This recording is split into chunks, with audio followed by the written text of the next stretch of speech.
Hello again, it is Jess or JashiiCorrin, and today we're going to be planning out week 10 in my bullet journal, which is the 5th through to the 11th of March. But before we jump into that, I just figured we'd have a look at how this week was going so far. So for this week, as you'll probably remember from my last plan with me, we went for a Dutch door layout, where I had each day of the week taking up a column, with Saturday and Sunday split, and then my events for the week along the top here.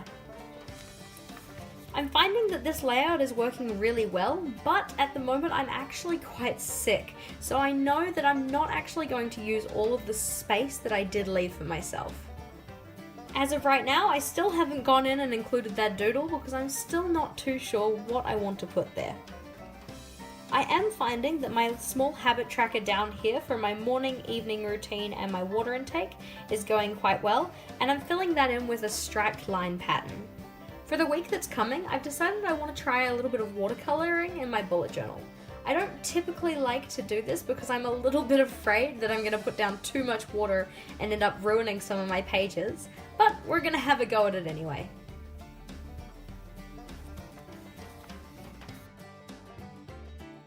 Prior to this video, I actually came in with thin pieces of washi tape that you can see here and sectioned out the spaces that I want to put my watercoloring in. What I'm planning to do is that after I've come in and done my watercoloring, I'm going to let it dry and then remove the washi tape.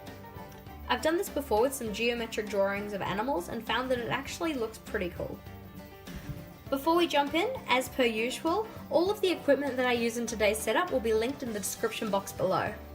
And over to the voice recording. It's okay guys, one day I will get a proper microphone and this won't sound so janky. So first I'm just looking through my colour swatches for my Tombow dual brush markers to figure out what colour I actually wanted to do for my watercolouring effect. Although I do actually own watercolour paints, a really awesome thing you can do with the Tombow dual brush markers is use them as if they are watercolours. Because they're a water-soluble pen, you can pick up the ink using a water brush and paint this down as if it was a watercolour. For those of you that are watching and do actually do watercolour paintings, please do not judge me for my probably terrible techniques. As you can see here, all I'm really doing is picking up the colour with my Pentel water brush. Pentel water brush? Pentel aqua brush.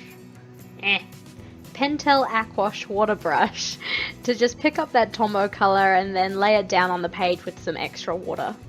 Because I know I like to use different colours to represent different events that I'll have for the week, I'm trying to make sure that the colour I lay down is very transparent. I only really want it to tint the page more than anything else. At this stage, because my paper was starting to curl up, I'm just using 2 small bulldog clips to hold the corners of that page in place. As I'm laying down the colour, I'm trying to make sure that I get pretty good variation in terms of light and dark areas. I'm doing this by just adding more colour over the tops of areas that I want to darken up.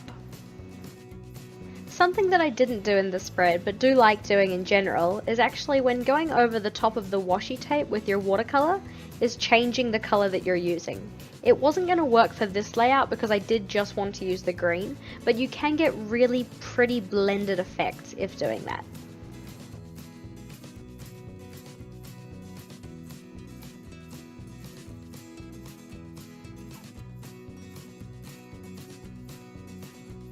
Once I'd finished doing all the watercolouring, I left my journal for a little while to dry naturally before getting impatient and then using a hairdryer.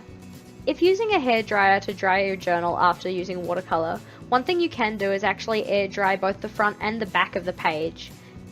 People have said this does help with the waviness that your page gets after using so much water on it. It's really important when using this technique to make sure that you do dry your pages thoroughly. If you don't, you have a lot more of a chance that you're going to rip your page as you try and remove the washi tape. This can be such a bummer when you've gone and put all of this effort into laying down your colour, only to end up ripping it off the page when you accidentally tear it.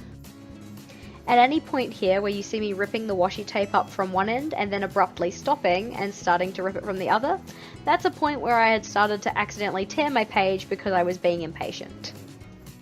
As the washi tape comes off, you can see that anywhere the washi tape was, the watercolour isn't. This is a really nice way to do what is essentially a negative space border.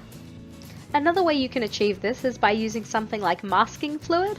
I personally don't have any experience with it, but I know that a lot of people do like to use it.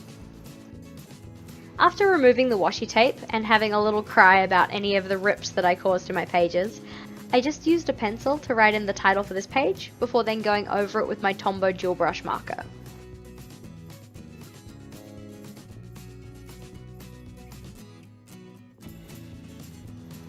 It was around this stage that I wasn't really too sure what I wanted to do with each of the segments that I'd made for myself. So you'll see here that I'm just kind of counting out and playing around with ideas before I commit anything to pen.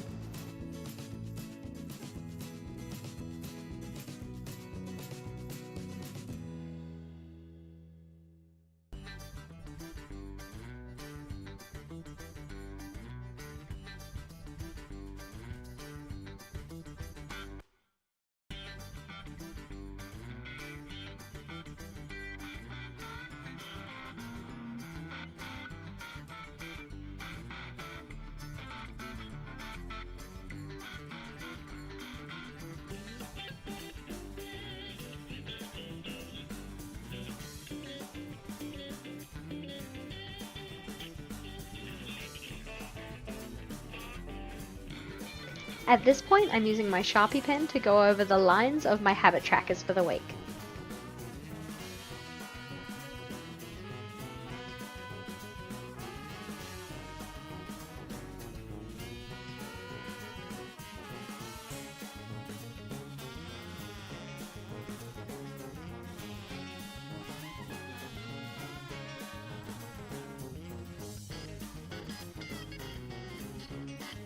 Using my Sharpie pen and the same colour Tombow, I'm just going in and adding a little bit of embellishment to each of my daily boxes.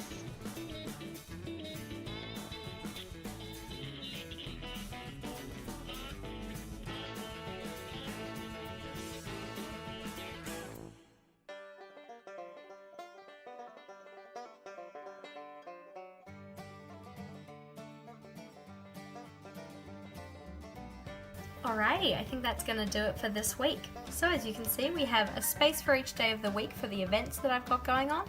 We also have a small space here for any notes that I wanted to take. We have my trackers down the bottom here with the addition of sleep because I had an extra space left over. And then two large sections here for my weekly to-do list. Although previously I have been doing my to-do list on a day-by-day basis, I've been finding that I'm not necessarily completing it on the day that I write the task down on. So instead, I figured I'd just give myself a running task list for this coming week. Because I felt the page was lacking some decoration, I added these little leaf-like structures in the corners of each of my daily boxes. I'm not too sure how I feel about them yet, but I guess now I'm stuck with them, so I'm hoping they'll grow on me. And that's all for today's video. If you have any thoughts, comments or feels, please do leave them in the comment section below. And if you haven't already, subscribe to my channel to see the videos that I release every Sunday and Thursday. Until next time, bye!